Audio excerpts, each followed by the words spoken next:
Alright, today we are going to make the Martini Lemon Classico. This is a lemon drop martini with a float of Prosecco and a kiss of mint in it. You can think of it a lot like a margarita, except with lemon juice instead of lime juice, vodka instead of tequila. Okay, so we will start with our vodka, 1.5 ounces. A half ounce of triple sec, 3/4 ounce of lemon juice, 3/4 ounces of simple syrup. Go.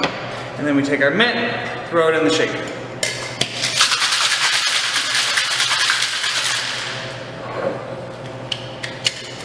Alright. We will strain into our glass. We'll leave about 1 inch on top, which is where we will take our Prosecco and just float that right on top, and that's it.